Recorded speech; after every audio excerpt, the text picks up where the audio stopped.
കുരിശെടുത്തൻ യേശുവിനെ അനുഗമിക്കും ഞാനന്ത്യം വരെ. കുരിശെടുത്തൻ യേശുവിനെ അനുഗമിക്കും ഞാനന്ത്യം വരെ. പലപ്പോഴും കർത്താവ് ആളുകളെ വിളിക്കുമ്പോൾ കർത്താവ് അങ്ങ് വിളിക്കുകയാണ് അല്ലേ, എന്നെ അനുഗമിക്കുക അല്ലേ. കർത്താവ് തന്റെ ശിഷ്യന്മാരെ എല്ലാം വിളിക്കുമ്പോഴത്തേക്ക് കർത്താവ് എന്നിട്ട് പറഞ്ഞു ഫോളോ മീ.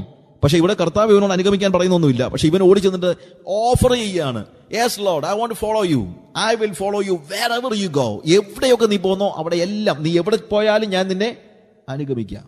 ഇവന്റെ പ്രശ്നം എന്നാന്ന് ചോദിച്ചു കഴിഞ്ഞാൽ ശരിയായ ഒരു ഒരു തിരിച്ചറിവ് അവനുണ്ടായില്ല. അവൻ എവിടൊക്കെ അതായത് യേശു എവിടൊക്കെ പോകുമെന്നുള്ളത് അവൻ ഇതുവരെ കണ്ടിട്ടില്ല.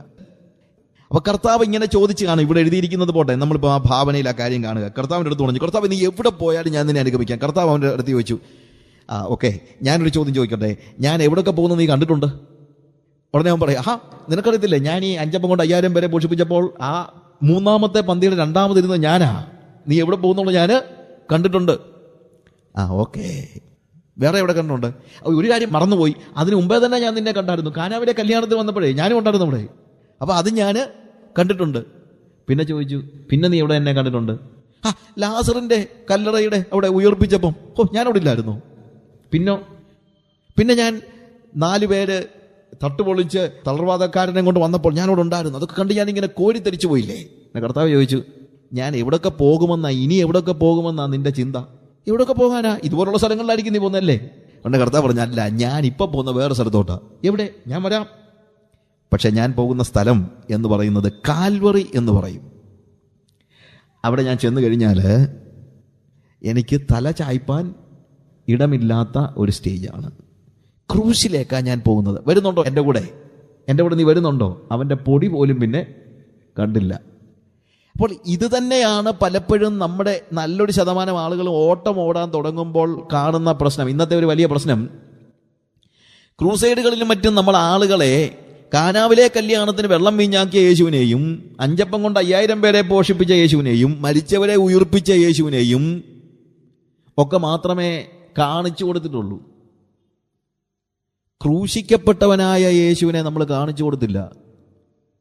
എൻ്റെ ദൈവമേ, എൻ്റെ ദൈവമേ, നീ എന്നെ കൈവിട്ടത് എന്തെന്ന് പറഞ്ഞ് കരഞ്ഞ് പ്രാണനെ വിടുന്ന യേശുവിൻ്റെ ദർശനം കൊടുക്കാത്തത് കൊണ്ട് യേശുവിനെ യേശു ആരാണെന്നറിയാതെ അനുഗമിക്കുന്ന അനേകം. ഞാൻ കഴിഞ്ഞ ദിവസം എൻ്റെ ഒരു സുഹൃത്തിനോട് സംസാരിച്ചപ്പോഴത്തേക്ക്, എന്തുകൊണ്ടാ പത്രോസ് അകലം വിട്ട് പിന്മാറിയത്? അകലം വിട്ട് യേശുവിനെ അനുഗമിക്കുന്നതിൻ്റെ കാര്യം പറഞ്ഞല്ലോ. എന്തുകൊണ്ടാണ് യേശുവിനെ അവൻ തള്ളി പറഞ്ഞത് എന്ന് ചോദിച്ചാൽ, എൻ്റെ സുഹൃത്ത് പറഞ്ഞ കാര്യം, ഇപ്പോഴവൻ യേശുവിനെ ശരിക്കും മനസ്സിലായത്, അതുകൊണ്ടാണ് തള്ളി പറഞ്ഞത്, വേറെ കാര്യമൊന്നുമില്ല.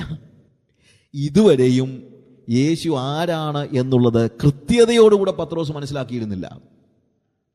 പത്രോസ് ചിന്തിച്ചത് ഇതൊക്കെയാണെങ്കിലും ഏറ്റവും ഒടുവിലെങ്കിലും അവൻ രക്ഷപ്പെടുമെന്നുള്ള പ്രതീക്ഷയായിരുന്നു. ഞാൻ പറയട്ടെ, മിക്ക ആളുകളും യേശുവിനെ അനുഗമിക്കുന്നത് യേശു ആരാണെന്ന് തിരിച്ചറിയാതെയാണ്. അതുകൊണ്ടാണ് ഈ ക്രൂസൈഡിനോടുള്ള എനിക്കുള്ള ഏക വിരോധവും. ക്രൂസൈഡുകളിലൊന്നും ക്രോസ് പ്രസംഗിക്കുന്നില്ല. ഞാൻ ചിലപ്പോൾ പറയാറുണ്ട്, ക്രൂസൈഡ് എന്ന് പേരേ ഉള്ളൂ. ക്രൂസൈഡ് എന്ന് പറഞ്ഞു കഴിഞ്ഞാൽ ക്രൂശ് അവിടെ പ്രസംഗിക്കണം.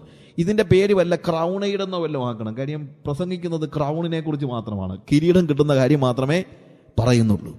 പ്രിയമുള്ളവരെ, ഈ മിസ്റ്റർ സൂപ്പർ ഫാസ്റ്റിനെ കാണാനില്ല. എന്തുകൊണ്ടാണെന്നറിയാമോ? അവൻ കോസ്റ്റ് അറിഞ്ഞപ്പോൾ അത് കൊടുക്കാൻ മനസ്സില്ലാത്തവനായി, കഴിവില്ലാത്തവനായല്ല, മനസ്സില്ലാത്തവനായി മടങ്ങിപ്പോയി. ഇന്നും ആളുകൾ ഓട്ടക്കളത്തിൽ വന്ന് നിന്ന് ശരിയായിട്ടുള്ള കോസ്റ്റ് എന്താണെന്ന് അറിയാതെ ചാടി ഇറങ്ങി പുറപ്പെടുന്നുണ്ട്. ഒടുവിൽ വഴിക്ക് വെച്ച് ഇട്ടേച്ചു പോകുന്നു. നാട്ടുകാർ വഴിക്കിട്ട് ചവിട്ടുന്നു. അതുകൊണ്ട് ഒരുവൻ യേശുവിനെ അനുഗമിക്കുവാൻ ഇച്ഛിച്ചാൽ അവൻ എന്ത് നേരിടേണ്ടി വരുമെന്നുള്ള പൂർണ്ണമായ തിരിച്ചറിവോടുകൂടെ അവനെ അനുഗമിക്കുവാൻ തയ്യാറാകുന്നില്ലെങ്കിൽ അവൻ്റെ ഓട്ടം ഒരു പാളിച്ചയാണ്, പരാജയമാണ്. 2ാമത്തെ ആൾ വന്നപ്പോൾ, ഞാൻ പെട്ടെന്ന് അങ്ങ് പറഞ്ഞു പോകട്ടെ, 2ാമത്തെ ആൾ വന്നപ്പോഴത്തേക്ക് അവൻ പറഞ്ഞതെന്നറിയാമോ? കർത്താവേ, ഞാൻ നിന്നെ അനുഗമിക്കാം, വേറൊരുത്തിന് അവനോട് എന്നെ അനുഗമിക്കാം എന്ന് പറഞ്ഞാൽ അവൻ, ഞാൻ മുമ്പേ പോയി എൻ്റെ അപ്പനെ കുഴിച്ചിടുവാൻ എനിക്ക് അനുവാദം തരണമെന്ന് പറഞ്ഞു. അവൻ അവനോട്, മരിച്ചവർ തങ്ങളുടെ മരിച്ചവരെ കുഴിച്ചിട്ട് നീയോ പോയി ദൈവരാജ്യം പ്രസംഗിക്കുക എന്ന് പറഞ്ഞു. അപ്പൊ ഇവൻ ചോദിച്ചൊരു ന്യായമായ ആ കാര്യമല്ലേ എന്ന് പെട്ടെന്ന് ഇത് വായിക്കുമ്പോൾ തോന്നും. എടാ, അപ്പൻ മരിച്ചു കിടക്കുമ്പം ഒന്ന് കുഴിച്ചിട്ട് വരട്ടെ എന്ന് ചോദിച്ചിട്ട് അത് സമ്മതിക്കാത്ത കർത്താവ് എന്തോ കർത്താവാ? ഇത്രയ്ക്കും ക്രൂരനാണോ കർത്താവ് എന്ന് ഞാൻ ആദ്യം ഇത് വായിച്ചപ്പോൾ ആലോചിച്ചു പോയി. ആരാ അത് സമ്മതിക്കാത്ത? സ്വന്തം അപ്പൻ മരിച്ചു കിടക്കുമ്പോൾ അവൻ അതിനെ മരിച്ചു കിടക്കുന്ന അപ്പനെ കുഴിച്ചിടാൻ സമ്മതിക്കാത്ത ഒരു കർത്താവ് എന്നാ കർത്താവാണ്? പക്ഷെ അവിടെയാ പ്രശ്നം, അപ്പൻ മരിച്ചിട്ടില്ല എന്നുള്ളതാണ്. അപ്പൻ മരിച്ചു കിടന്നിട്ടല്ല ഇവനിത് പറയുന്നത്. അവൻ പറഞ്ഞത് അപ്പൻ മരിച്ച് കുഴിച്ചിട്ടിട്ട് വരാമെന്നാ പറയുന്നത്.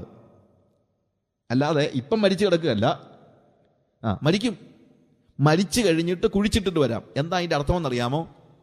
യഹൂദന്മാരുടെ പശ്ചാത്തലത്തിൽ, നമ്മുടെയും പശ്ചാത്തലത്തിൽ മക്കൾക്ക് സമ്പത്ത് കിട്ടുന്നത് എപ്പോഴാ? അപ്പൻ മരിച്ചു കഴിയുമ്പോഴാണ്. അല്ലാതെ മക്കൾക്ക് ഒരിക്കലും സമ്പത്ത് കിട്ടത്തില്ല. അപ്പൻ മരിച്ചു കഴിഞ്ഞാൽ സമ്പത്ത് ആരുടെ വകയാണ്? മക്കളുടെ വകയാണ്.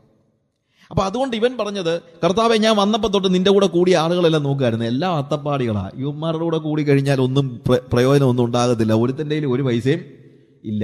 എങ്ങനെയാ നീ ജീവിക്കുന്നതെന്ന് എനിക്ക് ഇപ്പോഴും അത്ഭുതമാണ്. പക്ഷെ എൻ്റെ കാര്യത്തിൽ അങ്ങനല്ല. എനിക്ക് ഇച്ചിരി കാശൊക്കെ ഇൻഹെറിറ്റൻസ് എൻ്റെ അപ്പൻ്റെ നിന്ന് കിട്ടാനുണ്ട്. പക്ഷെ അത് കിട്ടണമെങ്കിൽ എന്തോ വേണം? അപ്പനൊന്ന് മരിക്കണം. അതുകൊണ്ട് അപ്പൻ മരിച്ച് സ്വത്തൊക്കെ പങ്കുവെച്ച് ഇച്ചിരി പൈസയും കൊണ്ട് ഞാൻ എന്ത് ചെയ്യാം? നിന്റെ പുറകെ വരാം. അങ്ങനെ ആകുമ്പോൾ വലിയ പ്രശ്നമില്ലാതെ ജീവിക്കാം. അപ്പൊ ഇവന്റെ പ്രശ്നം, ഇവൻ ഭയങ്കര ഇൻസെക്യൂരിറ്റി ഫീലിംഗാണ്. യേശുവിലുള്ള സുരക്ഷിതത്വത്തെക്കാൾ ഇവൻ ആവശ്യം എന്താണെന്നറിയാമോ? ധനത്തിലുള്ള സുരക്ഷിതത്വമാണ്. ഈ കാലയളവിലെ നമ്മുടെ നല്ലൊരു ശതമാനം ആളുകളെ റെപ്രസെന്റ് ചെയ്യുന്നത് ഈ മനുഷ്യനാണ്. എത്രയോ ആളുകൾ പറയുന്നത് കേട്ടിട്ടുണ്ട്, ബ്രദറെ, സുവിശേഷ വേലയ്ക്ക് വേണ്ടി എന്നെ കർത്താവ് വിളിച്ചിട്ട് 4-5 കൊല്ലമായി, പക്ഷേ എനിക്ക് ഈ വല്ലവൻ്റെ മുമ്പിൽ കൈ നീട്ടാനൊന്നും വയ്യാത്തതുകൊണ്ട് ഒരു 4 കൊല്ലം കൂടെ ഗൾഫിലൊന്ന് ജോലി ചെയ്ത് ഇച്ചിരി പൈസയൂടെ ആക്കി അത് കഴിഞ്ഞിട്ട് വന്ന് ഞാൻ എന്ത് ചെയ്തോളാം? സുവിശേഷ വേല ചെയ്തോളാം. എൻ്റെ ഒരു സുഹൃത്തുണ്ടായിരുന്നു, അവനോട് പറഞ്ഞു, ഞാൻ അവനോട് പറഞ്ഞു, നിനക്ക് ദൈവത്തിൻ്റെ വിളി ഉണ്ടെന്നുള്ളതിനൊരു സംശയമില്ല, ഇപ്പോഴല്ല, കുറച്ച് 3-4 വർഷം മുമ്പ് പറഞ്ഞു, നീ അതുകൊണ്ട് നിൻ്റെ ബിസിനസ്സും മറ്റുള്ള കാര്യങ്ങളൊക്കെ വിട്ടിട്ട് നീ സുവിശേഷ വേലയ്ക്ക് ഇറങ്ങുക. കാര്യം ഞാനങ്ങനെ വെറുതെ ഒന്നും പറയത്തൊന്നുമില്ല, എനിക്ക് ബിസിനസ് ചെയ്യുന്നവരോട് ദേഷ്യമൊന്നുമില്ല, എല്ലാവരും ബിസിനസ് വിടണമെന്നും എല്ലാവരും ജോലി വിടണമെന്നൊന്നും ഞാൻ പറയുന്നൊന്നുമില്ല. പക്ഷേ ഇവൻ്റെ കാര്യത്തിൽ എനിക്ക് ഉറപ്പുണ്ട്, അവന് സുവിശേഷ വേലയ്ക്ക്. അവൻ പറഞ്ഞു, എനിക്കും അറിയാച്ചാ, പക്ഷേ എനിക്കൊരു 8 ലക്ഷം രൂപയുടെ കടമുണ്ട്, 4 കൊല്ലം മുമ്പത്തെ കാര്യമാണ്, അതൊന്ന് വീട്ടിൽ കഴിഞ്ഞാൽ ഞാൻ എന്ത് ചെയ്തോളാം? സുവിശേഷ വേല ചെയ്തോളാം. ഈയിടെ ഞാൻ ചോദിച്ചു, എന്തോ പറ്റിയടാ? ഓ, അതിപ്പോൾ 16 8 വീട്ടാനിരുന്നതാ, ഇപ്പോഴെത്ര ആയി? 16. പ്രിയമുള്ളവരെ, നീ കിടന്ന് വിഷമിച്ച് കാശുണ്ടാക്കി ഇതൊക്കെ വീട്ടിൽ കഴിഞ്ഞിട്ട് പിന്നെ ഇതൊക്കെ നോക്കാമെന്നൊക്കെ ചിന്തിക്കുന്നതൊക്കെ വെറും വിഡ്ഢിത്തമാണ്. കർത്താവിനെ അനുഗമിക്കുവാൻ ഒരുവൻ വിളി കേട്ട് കഴിഞ്ഞാൽ, ഈ ശിഷ്യന്മാരെല്ലാം എന്താ ചെയ്തത്? At once they left everything and they followed him. ഉടനെ, ഇല്ലേ, അവിടെ എഴുതിയിരിക്കുന്ന വാക്കാണ്, ഉടനെ അവർ പടകും വലയും വിട്ട് അവനെ അനുഗമിച്ചു. ഉടനെ. കർത്താവിൻ്റെ കോൾ അതാണ്. അപ്പൊ ഇത് കഴിഞ്ഞിട്ടുള്ള ഒരു സെക്യൂരിറ്റിയെ കുറിച്ച് ആലോചിച്ച് നിൽക്കുന്നവൻ യഥാർത്ഥത്തിൽ കർത്താവിനെ തിരിച്ചറിഞ്ഞിട്ടില്ല എന്നാണ് അർത്ഥം. ഹല്ലേലൂയ. അതുകൊണ്ടാണ് ഞാൻ പറഞ്ഞത്, ദൈവികമായ വിളിയുള്ള ഒരു വ്യക്തി എല്ലായ്പ്പോഴും അവൻ പരിശ്രമിക്കേണ്ട ഒരു കാര്യം, കർത്താവിൻ്റെ വിളിക്ക് വേണ്ടി കാതോർത്ത് ഇറങ്ങി പുറപ്പെടുക. ഓട്ടത്തിൽ അവൻ നേരിടേണ്ടി വരുന്നതിനെക്കുറിച്ച്, അവൻ നേരിടാവുന്ന പ്രതിസന്ധികളെക്കുറിച്ച് അവൻ മനസ്സിലാക്കണം എന്നുള്ളത് സത്യമാണ്. പക്ഷേ അതിന് മനസ്സുണ്ടെങ്കിൽ അതിനുള്ള ശക്തി തരാനായിട്ട് കർത്താവ് മതിയായവനാണ്. 3-ാമത്തെ ആളുടെ പ്രത്യേകത ഞാൻ പെട്ടെന്ന് പറയട്ടെ. 3-ാമത്തെ ആളുടെ പ്രത്യേകത, അവൻ പറയുന്നത് എന്നറിയാമോ? ഞാൻ എൻ്റെ വീട്ടിൽ ചെന്ന് അപ്പനെയും അമ്മയും ഒക്കെ ഒന്ന് കണ്ടേച്ച് അത് കഴിഞ്ഞിട്ട് ഞാൻ വരാം, എല്ലാവരെയും വീട്ടിലുള്ളവരെയൊക്കെ ഒന്ന് പോയി കണ്ട് ഒന്ന് യാത്ര പറഞ്ഞിട്ട് വരാം. യാത്ര പറഞ്ഞിട്ട് വരാമെന്ന് പറഞ്ഞു കഴിഞ്ഞാൽ ഞാൻ പോട്ടെ എന്ന് പറഞ്ഞേച്ച് വരാമെന്നല്ല അതിൻ്റെ അർത്ഥം. അവരെല്ലാവരും സമ്മതിക്കുകയാണെങ്കിൽ ഞാൻ വരാമെന്ന് അതിൻ്റെ അർത്ഥം. He is an all pleasing man. He want to please everybody. എല്ലാവരെയും പ്ലീസ് ചെയ്ത് ജീവിക്കാൻ ആഗ്രഹിക്കുന്ന ആൾ. എന്നാൽ ഒരു കാര്യം ഞാൻ പറയാൻ പ്രിയമുള്ളവരെ, ക്രിസ്തീയ ജീവിതത്തിൽ എല്ലാവരെയും പ്രസാദിപ്പിച്ച് നിങ്ങൾക്ക് ജീവിക്കാൻ കഴിയത്തില്ല. ഇല്ല ഇല്ല. നിങ്ങൾ ദൈവത്തെ പ്രസാദിപ്പിക്കുന്ന ഒരു വ്യക്തിയാണെങ്കിൽ നിങ്ങൾക്ക് മനുഷ്യനെ പ്രസാദിപ്പിക്കാൻ കഴിയത്തില്ല. നിങ്ങൾ മനുഷ്യനെ പ്രസാദിപ്പിക്കുന്ന ഒരു വ്യക്തിയാണെങ്കിൽ, അതുകൊണ്ട് ഗലാത്യ ലേഖനത്തിൽ പൗലോസ് കൃത്യത്തോടെ പറയുന്നു, ഇപ്പോഴും ഞാൻ മനുഷ്യനെ പ്രസാദിപ്പിച്ചുകൊണ്ടിരിക്കുന്നുവോ, ഞാൻ ഇപ്പോഴും മനുഷ്യരെ പ്രസാദിപ്പിക്കുന്നുവെങ്കിൽ ഞാൻ കർത്താവിൻ്റെ ദാസനാകുകയില്ല, ആകുവാൻ എനിക്ക് കഴിയത്തില്ല. ഒരു ദൈവ പൈതൽ അവൻ പ്രസാദിപ്പിക്കേണ്ടത് കർത്താവിനെ മാത്രമാണ് എന്ന് നമ്മൾ ഓർക്കണം, വേറെ ആരെയുമല്ല. എന്നിട്ട് കർത്താവ് പറയാണ്, സ്ഥിരതയോടെയുള്ള ഓട്ടമാണ് ആവശ്യം. കലപ്പയ്ക്ക് കൈവച്ച ശേഷം പിന്മാറുന്നവൻ ആരും ദൈവരാജ്യത്തിന് കൊള്ളാവുന്നവനല്ല. കലപ്പയ്ക്ക് കൈവച്ച ശേഷം പുറകോട്ട് തിരിഞ്ഞു നോക്കരുത്. പുറകോട്ട് തിരിഞ്ഞു നോക്കാൻ ഒരു കാര്യം ഉണ്ടാവാതിരിക്കുന്നതാണ് നല്ലത്. ഞാൻ പല സമയത്തും ഏലീശായെ ഏലിയാവ് വിളിക്കുന്ന ചരിത്രം ഓർക്കാറുണ്ട്. ഏലിയാവ് സ്വാഭാവികമായി നമുക്ക് മനസ്സിലാകുന്ന കാര്യം അത്ര ധനികനൊന്നും അല്ലായിരുന്നെന്ന, തിഷ്ബിയിൽ നിന്നുള്ള തിഷ്ബ്യനായ ഏലിയാവ്. He was A common man. I don't know, ഞാനത് തീർത്ത് പറയുമൊന്നുമല്ല. പക്ഷേ എടുത്തു പറയത്തക്ക സാമ്പത്തിക പശ്ചാത്തലമോ വിദ്യാഭ്യാസ പശ്ചാത്തലമോ എന്തെങ്കിലുമൊക്കെ ഉള്ളൊരു വ്യക്തിയാണ് ഏലിയാവെന്ന് എനിക്ക് തോന്നുന്നില്ല. ഇല്ലായിരിക്കാം, ഉണ്ടായിരിക്കാം. പക്ഷേ ഏലീശായെക്കുറിച്ച് പറയുമ്പോൾ അതല്ല. ഏലീശ ധനികനായ ഒരു വ്യക്തിയാണ്. അവന് സ്വന്തമായിട്ട് 12 കാളയെ, 12 യോക്സ് ഓഫ് ഓക്സൻ, അത് വെച്ച് പൂട്ടത്തക്ക നിലയിലുള്ള വിശാലമായ പാടം അവന് സ്വന്തമായിട്ടുണ്ടായിരുന്നു. ഒരു സീസണിൽ 12 കാളയെ വെച്ച് പൂട്ടേണ്ട വിശാലമായ കണ്ടം ഉള്ള ഒരു വ്യക്തി ആ കാലയളവിലെ വളരെ ധനികനായ ഒരു വ്യക്തിയായിരുന്നു എന്നുള്ളതിന് യാതൊരു സംശയവുമില്ല. അങ്ങനെ ധനികനായ ഈ യുവാവ്, അധ്വാനിയായ ഈ യുവാവ് മറ്റ് തൻ്റെ ദാസന്മാരോട് കൂടെ കണ്ടത്തിൽ പണിയെടുത്തുകൊണ്ടിരിക്കുന്ന സമയത്താണ് പെട്ടെന്ന് ഏലിയാവ് അതിലെ വന്നിട്ട് അവൻ്റെ പുറത്ത്, അവൻ്റെ മുകളിൽ ഒരു പുതപ്പ് എടുത്തിട്ട് അവിടെ നമ്മൾ കാണുന്നത് ഏലിയാവ് കൂളായിട്ട് നടന്നു പോകുകയാണ്. നടന്നു പോയപ്പോൾ ഏലിശ ഏലിയാവിൻ്റെ പുറകെ ഓടിച്ചെല്ലുക.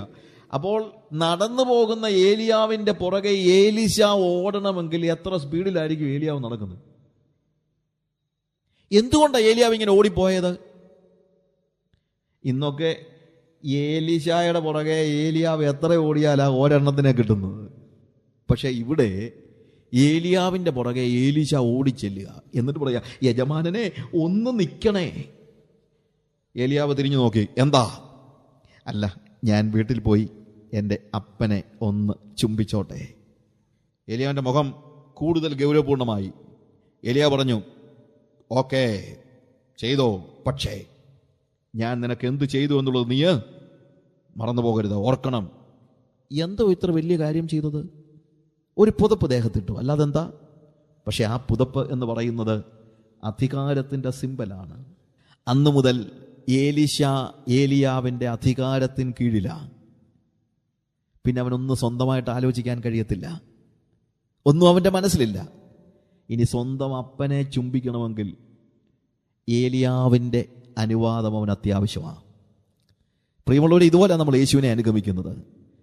യേശുവിനെ അനുഗമിക്കുന്ന ഒരു വ്യക്തി സ്വന്തം പിതാവിനെ ചുംബിക്കണമെങ്കിൽ യേശുവിൻ്റെ അനുവാദം വാങ്ങിക്കുന്ന അത്ര ഗാഢമായ ഒരു അധീനതയിലേക്കാണ് കടന്നു കയറുന്നത് എന്നുള്ളത് മറന്നു പോകരുത്. അവൻ എന്ത് ചെയ്തു? അവൻ തിരികെ വന്ന് അവൻ പൂട്ടിക്കൊണ്ടിരുന്ന കലപ്പ വെട്ടിക്കീറി, കാളയെ അറത്തു, വലിയൊരു വിരുന്നൊരുക്കി, ഒരു മിഷനറി ഫീസ്റ്റ്. എല്ലാവരും വിളിച്ചു കൂട്ടിട്ട് പറഞ്ഞു, come on, let's enjoy, let's celebrate. നമുക്ക് ഇതൊരു ആഘോഷമാണ്. എന്താഘോഷം? നിങ്ങൾക്കറിയാമോ? ആയിക്കോട്ടെ, ബെറ്റർ ജോബ്, എനിക്കൊരു വലിയ ജോലി കിട്ടി. എന്തോ ജോലിയാണെന്നുള്ളത് ഞാൻ പിന്നെ ആലോചിച്ച് നോക്കിയിട്ടുണ്ട്. എന്തോന്നറിയാമോ? ഏലിയാവ് മരിച്ചു കഴിഞ്ഞിട്ട് രാജാവിന് ഒരാവശ്യം ഉണ്ടായപ്പോൾ ഒരു പ്രവാചകനെ തിരക്കി ആരെങ്കിലും ഉണ്ടോ എന്ന് ചോദിച്ചപ്പോൾ ഒരാൾ പറഞ്ഞതെന്നറിയാമോ? ഏലിയാവിൻ്റെ കൈക്ക് വെള്ളം ഒഴിച്ചു കൊടുത്ത ശാഫാന്റെ മകൻ ഏലീശ ഇവിടെ ഉണ്ട്. അന്ന് തൊട്ട് ഏലീശയുടെ ജോലി എന്താ? ഏലിയാവിൻ്റെ കൈക്ക് വെള്ളം ഒഴിച്ചു കൊടുക്കുക. ആ ജോലി കിട്ടിയപ്പോൾ ഒരു വലിയ ഫീസ്റ്റ് നടത്തിയിട്ട് ഏലീശ പറയുകയാണ്, എനിക്കൊരു വലിയ ഉദ്യോഗം കിട്ടി. അതിനെന്തിനാടാ ഈ കലപ്പയൊക്കെ വെട്ടിക്കീറി കളയുന്നത്? ഇനി ഇങ്ങോട്ട് തിരിച്ചു വരുന്ന പ്രസ്ഥാനം ഉദിക്കുന്നില്ലെന്നേ, അതുകൊണ്ടാ, വേറെ കാര്യമൊന്നുമില്ല. ഇനി ഞാൻ ഇങ്ങോട്ട് തിരിച്ചു വരുന്ന പ്രസ്ഥാനം ഉദിക്കുന്നില്ല. ഇനി എനിക്കിതിനെക്കുറിച്ച് ആലോചിച്ചിട്ട് കാര്യമില്ല. ഈ കലപ്പയും കാളയും ഇനി എൻ്റെ ജീവിതത്തിൽ എനിക്ക് ആവശ്യം ഉണ്ടാകത്തില്ല എന്നുള്ള പൂർണ്ണമായ ഉറപ്പ് എനിക്ക് ഉണ്ട്. പ്രിയമുള്ളവരെ, യേശു കർത്താവിൻ്റെ രാജ്യത്തിലേക്ക് അവൻ്റെ പ്രജയായി പ്രവേശിക്കുന്ന ഒരു വ്യക്തി ലോകത്തിലെ അവൻ്റെ കലപ്പയും കാളയും ഒക്കെ വെട്ടി നുറുക്കിയിട്ട് വേണം പോകാൻ. പിന്നെ ഒരിക്കലും അവന് മടങ്ങി വരാനായിട്ട് ആഗ്രഹമില്ല. അവനങ്ങനെ ഒരു ചിന്തയില്ല, അവൻ അതിനെക്കുറിച്ച് ആലോചിക്കത്തില്ല. അങ്ങനെയുള്ള ഒരു വ്യക്തിക്ക് മാത്രമേ ഓട്ടം സ്ഥിരതയോടെ ഓടുവാൻ കഴിയത്തുള്ളൂ. എന്തുകൊണ്ടാണ് ആളുകൾ വീണ്ടും പഴയ കാലത്തെക്കുറിച്ചും പഴയ കാലത്തിലേക്കുള്ള മടങ്ങിപ്പോക്കിനെ കുറിച്ചും ആലോചിക്കുന്നതെന്നറിയാമോ? ഒറ്റ കാര്യമേ ഉള്ളൂ. എന്താ? കലപ്പ അവിടെ ബാക്കി വെച്ചിട്ടുണ്ട്, കാള അവിടെ ഇപ്പോഴും നിപ്പുണ്ട്. വേണ്ടി വന്നാൽ ലോകത്തിലേക്ക് മടങ്ങിപ്പോകാൻ ഉള്ള പഴുതൊരുക്കിയിട്ടിട്ടാ പല ആളുകളും ഓട്ടക്കളത്തിലേക്ക് പ്രവേശിച്ചത്. തിരിച്ചു ചെന്നാലും പേര് വെട്ടണ്ട കേട്ടോ, പള്ളിയിലെ പേരങ്ങനെ വെട്ടണ്ട, കിടക്കട്ടെ, തിരിച്ചു വല്ലതും വരേണ്ടി വന്നാലോ എന്ന് പറഞ്ഞു പോരുന്നവൻ ഒരിക്കലും സ്ഥിരതയുള്ള ഓട്ടക്കാരൻ അല്ല. എനിക്കത് ആവശ്യമില്ല എന്ന് പറയുവാനുള്ള തൻ്റെ ഇടം. ഹല്ലേലൂയ.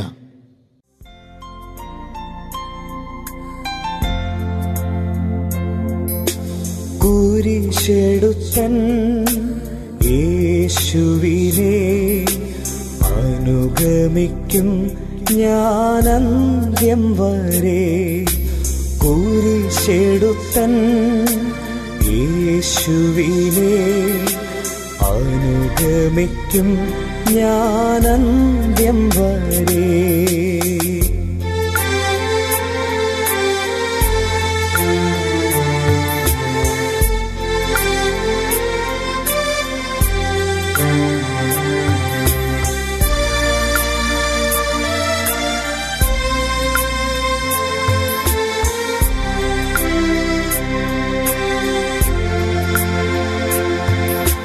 ഭാരങ്ങൾ നേരിടുമ്പോ കരങ്ങളാൽ താങ്ങിടുന്നു. ഭാരങ്ങൾ നേരിടുമ്പോ കരങ്ങളാൽ താങ്ങിടുന്നു. മരണത്തിൻ താഴ്വരയാതിലുമെന്നെ പിരിയാത്ത മാധുര്യ നല്ല സഖിതാ.